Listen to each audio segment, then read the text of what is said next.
교회에 나와서 예배를 드리시는 분들은요, 우리 당회원들, 그리고 예배 종사자들, 예배에 참여하신 분들, 또 때로는 나는 그래도 교회에 가서 예배를 드려야 될 것 같아 라고 생각하시는 몇몇 분만 오셨고요.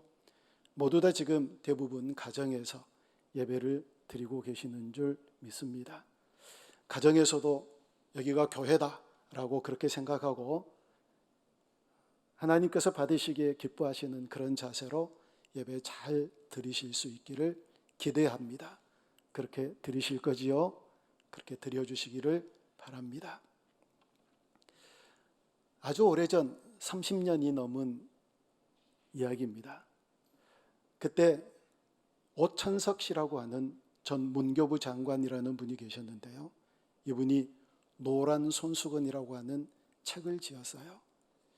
이 책 이야기로 오늘 설교 말씀을 시작하려고 합니다. 뉴욕에서 플로리다까지 가는 굉장히 긴 거리인데 아마 몇 밤을 지내야 될지 모릅니다. 그런데 버스를 타고 이제 사람들이 여기저기서 모여 관광하기 위하여서 플로리다로 떠났습니다. 젊은 커플들이 몇 있었고요. 이런저런 모양의 관광객들이 있었겠지요. 금방 친해졌습니다. 그리고 서로 통성명하고 서로 자기들의 삶을 얘기하고 얼마나 즐거운 여행길이었는지 모르거든요. 젊음의 열기가 가득 찼고 서로 행복하고 즐거운 그런 여행이었어요. 그런데 유독 그 즐겁고 행복한 그 여행객들 안에 한 사람, 눈에 띄는 한 사람이 있었는데 이 사람은 아주 깊은 긴장을 끌어안고 계속해서 한마디도 하지 않은 채 침묵을 계속 유지하며 여행을 하는 한 중년 남자가 눈에 띄었습니다. 도무지 말을 섞이려고 하지 않는 거예요. 도무지 어느 누구하고도 대화하려고 하지도 않고 혼자서만 차창 밖을 들여다보며 그냥 버스에 몸을 싣고 가는 남자가 있었어요. 사람들이 궁금하기 시작했지요. 무슨 일일까? 무언가에 쫓기는 사람일까? 아니면 무슨 거사를 치르기 위해서 큰 다짐을 가지고 어딘가를 떠나는 사람일까? 누가 죽었나? 사랑하는 여인이 그 곁을 떠났나? 도대체 저 사람에는 무슨 일이 있었을까? 무엇 때문에 저렇게 긴 침묵 그리고 무거운 긴장을 끌어안고 저렇게 갈까? 많은 사람들이 궁금했고 그리고 말을 붙여봤지만 도무지 말하려고 하지를 않는 거예요. 그런데 어떤 아주머니가 휴게소에서 커피를 한 잔을 사가지고 그 남자에게 건네서 이런저런 얘기를 걸어보았거든요. 그랬더니 이분이 얘기를 하기 시작합니다. 드디어 입을 열기 시작한 거예요. 그 남자의 이름은 빙고였습니다. 4년 전에 뉴욕에서 실수로 죄를 지어서 잘못을 해서 깜빵에 들어가게 됐고 감옥에 들어갔는데 감옥에 막 들어가서 아내에게 이렇게 편지를 썼대요. 내가 없는 기간이 너무 길어지거든. 그리고 아이들에게 아빠가 필요하게 되거든. 그리고 내가 없을 때 혼자 사는 것이 너무 힘들고 고통스럽거든. 재혼하구려. 다른 남자 만나서 잘 살라. 이런 편지를 보냈대요. 그리고 3년 반이 흘렀는데 이제 6개월 앞당겨서 가명이 되고 이제 가석방이 된다는 그런 소식을 들은 겁니다. 그동안의 가정과 단 한마디도 소통이 없었어요. 면회도 오지 않았고 편지도 보내지 않았고요.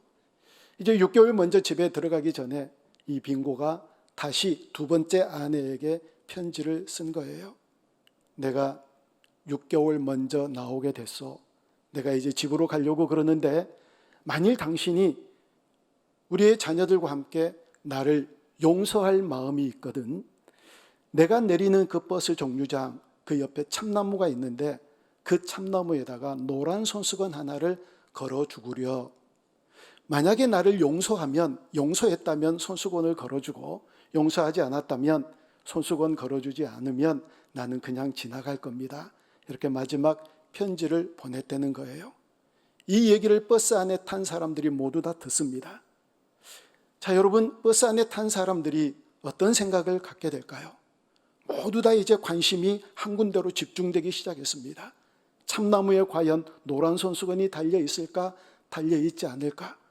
마치 자기 일들처럼 그 일에 관심을 갖기 시작했고, 브룬스위크라고 하는 지역에서 차가 서야 되고 이 빙고가 내려야 되는데, 브룬스위크 10km 전, 8km 전, 5km 전, 3km 전, 1km 전, 몇백 메타 전, 모든 사람들이 그 참나무에 시선을 모으고 많은 사람들이 자기 일처럼 관심을 갖기 시작했다는 거예요.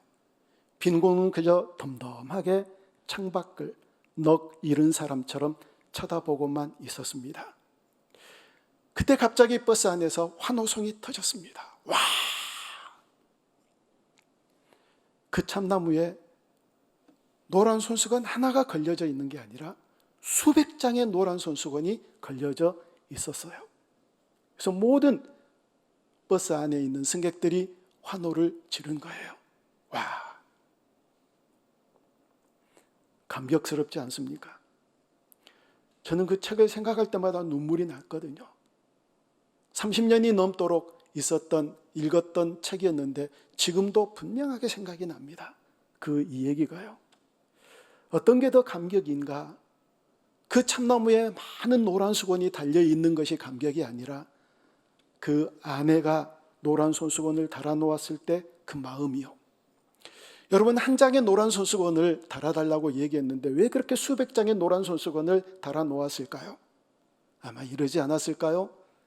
만약에 한 장 달아놓았는데 잘 그걸 바라보지 못하고 지나가면 어떻게 하나?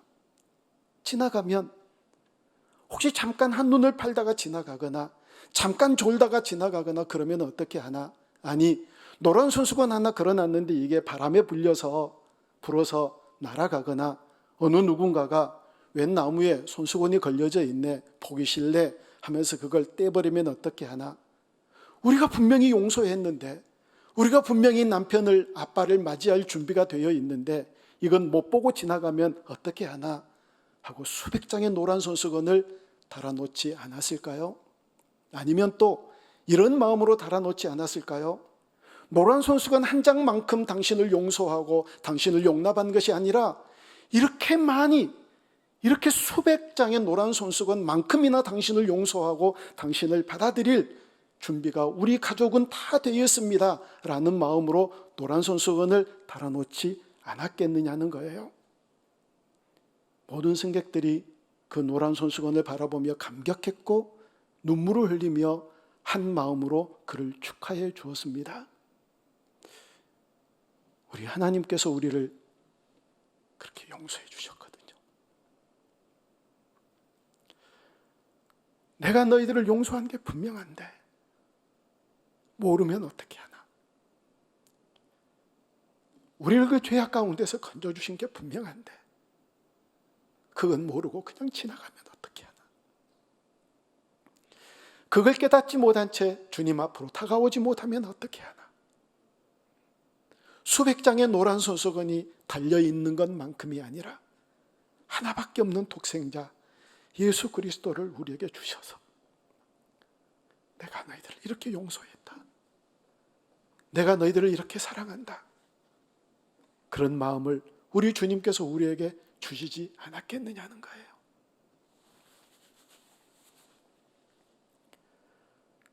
그렇게 하나님이 우리를 용서해 주셨습니다. 노란 손수건 수백 장 때문에 감격한 게 아니라 그 아내의 마음이요. 남편을 맞이한 마음, 남편을 용서하고 또 새로운 가족으로 맞이할 그 마음 때문에 많은 청중들이 그리고 그 탑승한 승객들이 함께 감동했거든요. 감격했거든요. 여러분, 우리의 감격이 어디에 있나요? 우리가 인생을 살아가면서 어떤 것에 감격을 하고 있습니까? 아파트 평수 좀 넓어지면 감격하지요. 차가 좀 좋은 차로 바뀌어지면 어쩌면 감격할는지도 모릅니다. 우리의 자녀가 그 어려운 시험에 합격하거나 우리의 자녀가 무엇에 승진하면 또 좋은 일이 일어나면 그것 때문에 감격할 수 있습니다. 그런데 그 감격이 얼마만큼 가던가요? 그 감격이 우리를 어떻게 행복하게 해주던가요? 잠시 행복하게 해줄 수는 있겠지요. 그러나 그 행복이 도대체 얼마나 가던가요? 하나님께서 나를 용서해 주시고 나를 받아주시고 내 죄를 씻기 위하여서 하나밖에 없는 독생자 아들 예수님을 주셨다고 하는 이 사실 때문에 감격해 본 적이 있으신가요? 노란손수건의 감격은 그렇게 적용해 볼 수 있겠더라고요. 하나님이 우리를 그렇게 용서해 주셨고 우리를 그렇게 받아주셨어요. 여러분, 오늘 우리가 읽은 이 본문도 마찬가지로 감격의 이야기가 펼쳐집니다. 예수님과 제자들이 길을 걸어가는데 나면서부터 맹인을 만난 거예요. 오늘 본문 2절에 그렇게 얘기합니다. 제자들이 예수님께 묻습니다. 예수님, 이 맹인이 나면서부터 맹인된 게 누구의 죄 때문입니까? 본인의 죄 때문입니까? 아니면 그 부모의 죄 때문입니까? 이렇게 모욕적이고 무례한 질문이 어디 있습니까? 아니, 누가 맹인 되고 싶어서 맹인 됐나요? 나면서부터 맹인으로 태어났잖아요. 이것도 분하고 억울하고 이것도 원통한데 죄 때문이라니요? 이게 도대체 누구의 죄 때문이냐라고 그렇게 묻습니다. 어쩌면 이렇게 무례한 질문을 그 소경 앞에서 할 수 있느냐는 거예요. 그런데요, 이스라엘 백성들은 그렇게 질문할 수밖에 없거든요. 왜냐하면 인간이 당하는 모든 고난을 과거의 죄 때문으로 생각을 했기 때문에요. 그들은 그런 사고를 갖고 있었습니다. 누군가가 문둥병자가 걸리고 문둥병에 걸리고 누가 가난하면 아니, 그 사람은 도대체 무슨 죄를 지었길래 문둥병에 걸렸나? 저 사람은 무슨 죄를 지었길래 저렇게 가난하나? 이런 생각을 했거든요. 지금 고난을 당하면 과거의 죄 때문에 고난을 당하는 거고, 지금 너무너무 행복하면 과거에 많은 덕을 세웠기 때문에 행복하다라고 생각을 하는 거예요. 그래서 현재의 모든 일을 과거를 가지고 판단을 하는 겁니다. 그러니까요, 은혜가 끼어들어갈 자리가 없는 거예요. 은혜가 끼어들어갈 자리가 없기 때문에 뭘 감격을 하겠어요? 지금 왜 형통하신가요? 여러분, 지금 왜 행복하신가요? 라고 물으면 내가 얼마나 열심히 노력했는데, 내가 얼마나 수고했는데, 내가 얼마나 땀 흘렸는데, 내가 어떻게 수고하고 노력해서 지금 이 자리까지 왔는데 전부 다 나에게 집중을 하다 보니까 하나님께서 내게 베풀어 주신 그 은혜에 대해서 아무런 생각을 할 수도 없었고 그 은혜를 누리지 못하니까 내 안에 감격이 하나도 없는 거예요. 여러분, 감동해 보신 적이 언제이십니까? 언제 감격해 보셨나요? 이거 아세요? 형통한 악인이 있을 수 있어요. 뭐든지 잘 돼요. 하는 것마다 승승장구합니다. 그런데 이런 악인이 있을 수 있다는 거예요. 그렇지만 그 사람이 악인이고 고난을 당하는 의인이 있다는 사실을 분명히 알아야 되거든요. 그래서 우리가 찬양하잖아요. 은혜 아니면 살아갈 수 없네. 이 모든 것이 하나님의 은혜로 되어진 줄로 믿습니다. 우리가 여기에 있는 것도, 우리가 현재 만나는 고난이든지 행복이든지 그 어떤 것이든지 하나님의 은혜가 아니면 아니 된 줄 믿습니다. 그래서 하나님의 은혜입니다라고 고백하는 자리에 서서 날마다 살아가는, 그래서 그 은혜 때문에 몸서리치고 그 은혜 때문에 감동하며 살아가는 저와 여러분들이 되어줄 수 있기를 주님의 이름으로 축원합니다. 이 제자들의 질문에 대해서 오늘 예수님께서 3절에서 이렇게 말씀하세요. 우리 3절 말씀을 함께 다시 한번 같이 읽어봅니다. 시작. 예수께서 대답하시되 이 사람이나 그 부모의 죄로 인한 것이 아니라 그에게서 하나님이 하시는 일을 나타내고자 하심이라. 아멘. 왜 소경이 됐느냐? 이 소경을 통해서 하나님이 무언가를 하실 일이 있다는 거예요. 이 소경을 통해서 하나님께서 영광 받고자 하심이라고 그렇게 말씀하세요. 하나님이 영광 받기를 원하신대요. 여러분, 이스라엘 백성들처럼 현재의 일을 과거에 무엇에서 찾는 것이 아니라 오늘 이 주님께서 주신 말씀처럼 우리가 혹시 고난을 당하고 있거든, 헤쳐나가기 힘든 어떤 삶의 자리에 있거든, 하나님께서 나를 통하여서 무엇을 하실까? 하나님이 어떤 일을 펼치실까를 기대하면서 살아가면 고난이 고난일까요? 아니, 설레지 않을까요? 과연 나를 통하여서, 이 고난의 시간을 통하여서 하나님은 어떤 놀라운 일들을 펼쳐가실까? 이 어려움의 시간들을 통하여서 하나님이 어떻게 기가 막힌 역사들을 펼쳐가실까? 이를 생각하면 여러분, 얼마나 우리의 마음이 벅차고 설렐까요? 그래, 지켜봐야지. 이 고난을 통해서 하나님께서 영광 얻으실 일을 지켜보자. 궁금하네? 이런 일들을 통해서 하나님께서 일을 하실까? 저런 것들을 통하여 아니 어떤 역사들을 나타내실까? 궁금하지 않으세요? 궁금하잖아요. 그런데 그게 망할 일이 아니라 그 모든 일들을 통해서 하나님의 영광을 펼쳐가신다면 얼마나 기대가 될까요? 얼마나 어떤 고난이라도 이 고난들을 이길 수 있는 힘이 우리에게 생길 수 있겠느냐는 겁니다. 그래서 소망의 씨앗입니다. 지금 우리가 당하는 그 어떤 고난도 과거적인 무엇이 아니라 미래적인 것이고 그것이 소망의 씨앗이 되는 줄로 믿습니다. 어떤 일을 만나든지 지금 우리가 이 소망의 씨를 뿌리고 있다, 이 생각을 하면서 그 어떤 고난도 하나님의 영광으로 바꿀 줄 아는 그런 믿음의 권속들이 다 되어줄 수 있기를 바랍니다. 그러기 위해서 두 가지를 붙잡아야 될 것 있거든요. 첫째는요, 어떤 고난 가운데서도 낙심하지 아니하고 그 소망을 꼭 붙들고 살아가는 일입니다. 소망 붙들어야지요. 언젠가도 말씀드린 적이 있어요. 토스카니니라고 하는 유명한 이탈리아의 작곡가가 있습니다. 이분이요, 19살 때 첼리스트예요. 우리 장 집사님처럼 첼리스트인데, 이분이 19살 때 오케스트라 연주를 하기 위해서 등단을 했는데, 이분은 얼마나 눈이 나쁜지 시력이 나쁜지 악보를 들여다보려면 이렇게 봐야 된대요. 거의 눈앞으로 가까이 가서 그래야만 악보가 보일 수 있을 만큼 시력이 나쁘답니다. 그런데 이 첼로를 연주하는데 어떻게 해요? 그래서 이분이 연주를 하고 싶은 마음에 정말 너무너무 음악을 사랑해서 악보를 그때부터 애우기 시작했대요. 첼로가 들어가야 될 시점, 바이올린이 들어가야 될 시점 다 있잖아요. 아니, 잘 보이면 그것만 보면 되잖아요. 그것만.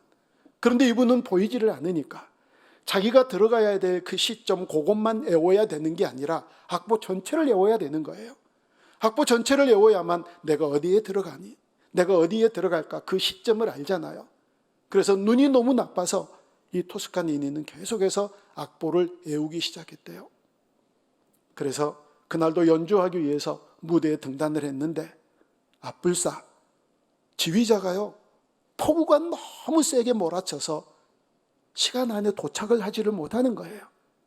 음악회는 열어야 되고 이미 관중들은 꽉 차 있고 그 유명한 음악회, 많은 사람들이 얼마나 많은 기대를 가지고 왔을까요? 지휘자가 지금 필요한 겁니다. 누가 지휘를 해야 될까요? 딱 한 사람밖에 없는 거예요. 악보를 다 외우고 있는 사람, 처음부터 끝까지 악보를 다 외우고 있는 사람, 그 사람이 토스카니니 한 사람밖에 없었던 거예요.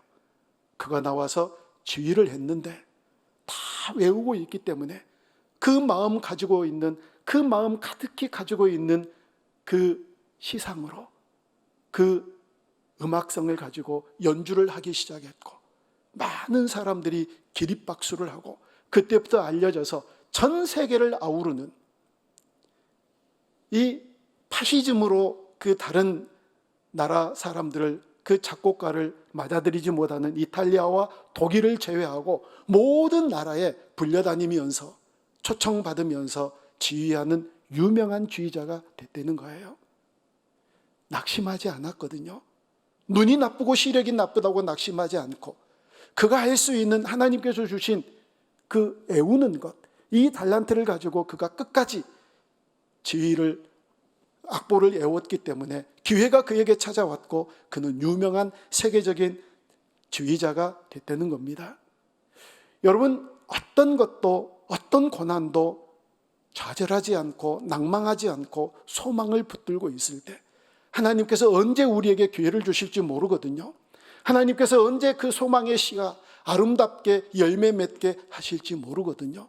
중요한 건 그 소망을 붙들고 있는 겁니다. 왜 이렇게 길어? 나에게는 왜 이렇게 오랜 시간 동안 이런 고난이 닥쳐오는 거야? 이제 지나갈 때가 됐잖아. 나는 너무 길어 라고 생각되는 그런 고난이 왜 없으시겠어요? 저희 교회 교인들 가운데서도 그런 분들이 계시거든요. 그러나 어떻겠어요? 소망을 붙잡아야지요. 끝까지 놓지 않고 붙잡아야지요. 주님께서 반드시 아름다운 열매 맺게 해주실 줄 믿습니다. 두 번째로는 순종할 마음이 가득 우리 가운데 채워져 있어야 됩니다. 여러분, 예수님께서 이 소경에게 어떻게 하셨는지 오늘 본문 6절에서 이렇게 말씀하세요. 자, 본문 6절을 다시 한번 같이 읽습니다. 시작. 이 말씀을 하시고 땅에 침을 뱉어 진흙을 어겨 그의 눈에 바르시고. 아멘. 예수님이요, 침을 뱉어서 진흙을 이기셔서 눈에 바르셨다고 얘기합니다. 여러분, 눈에 티끌이 들어가 본 적이 있으신가요? 견딜만 하시던가요? 티끌이 들어갔는데 괜찮으세요? 난리를 하잖아요.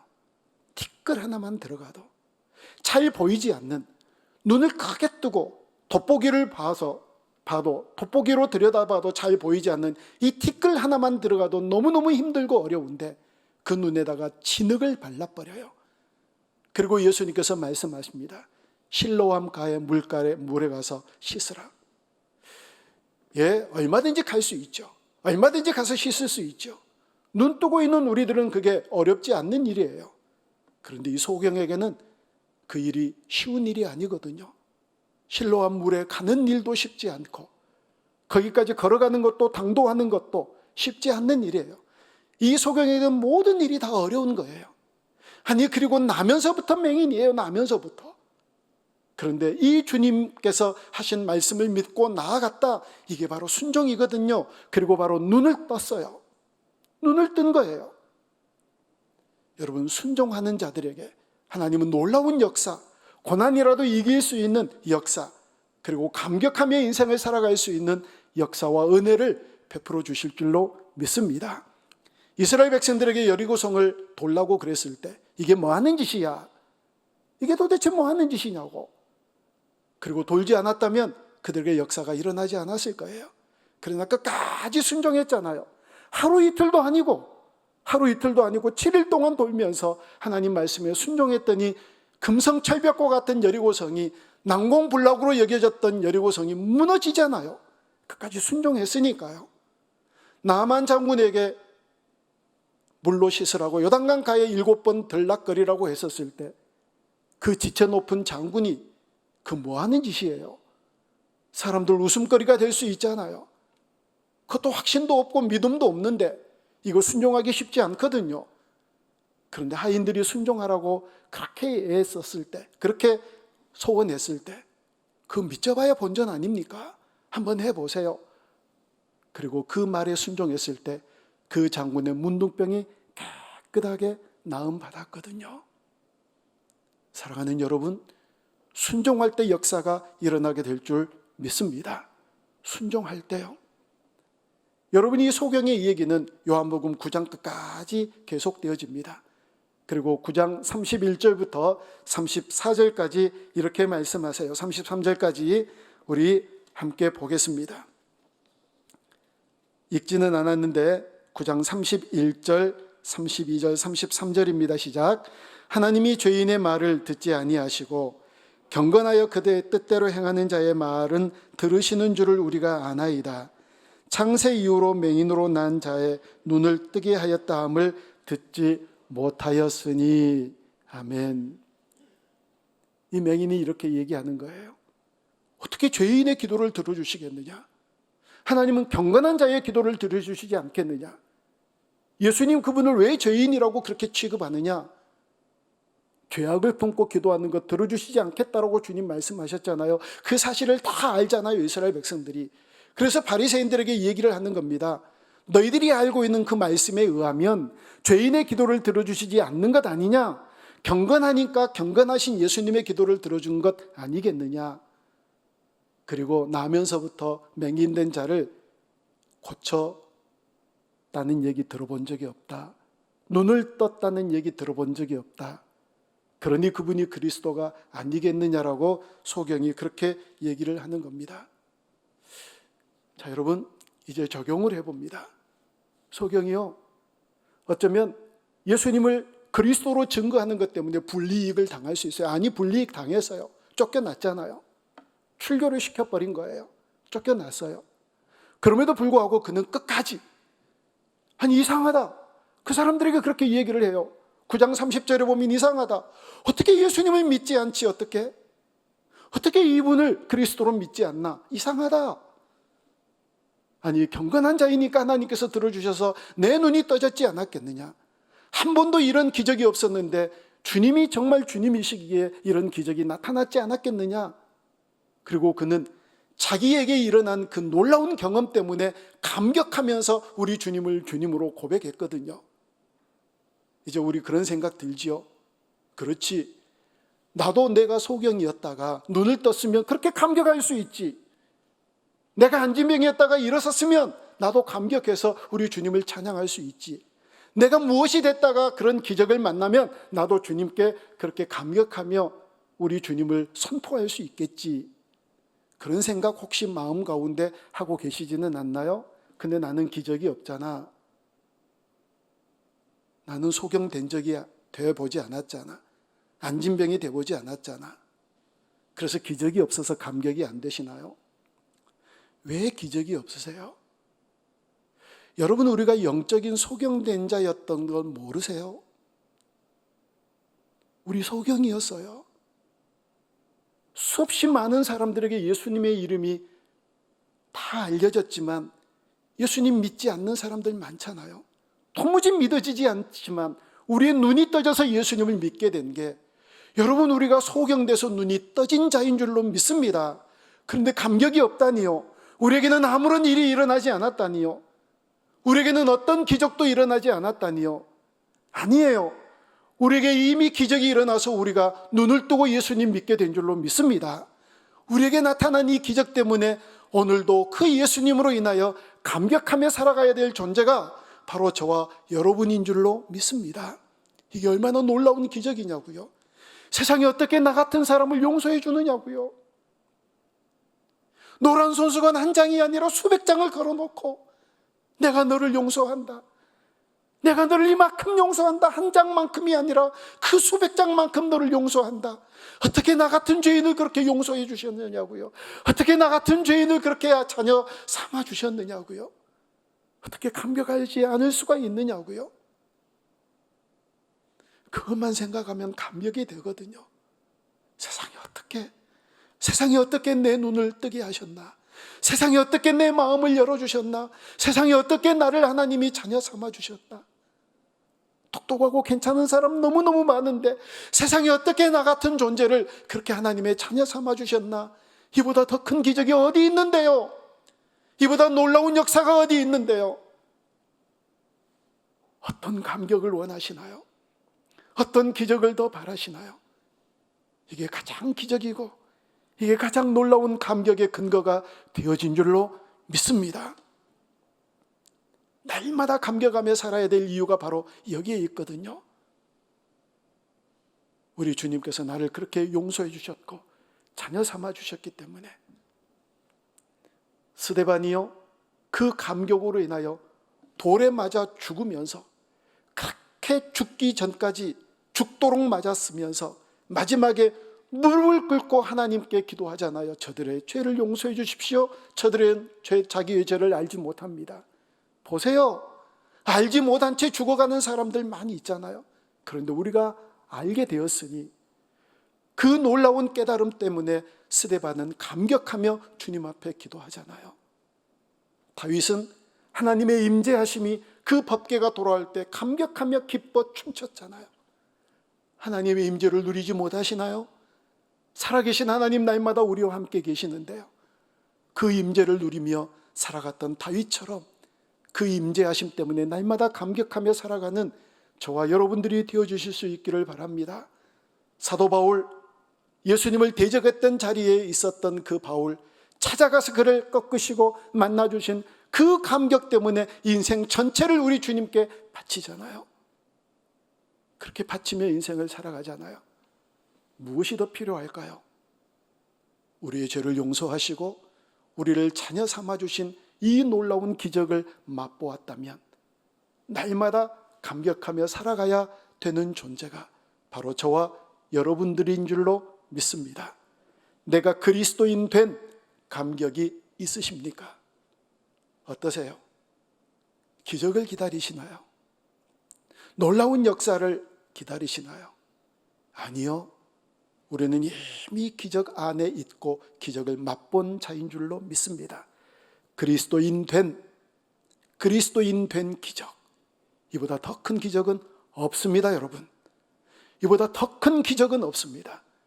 이 그리스도인 된 감격을 날마다 누리며 그 감격으로 살아갈 때 세상 사람들이 우리를 보면서 그럴 거예요.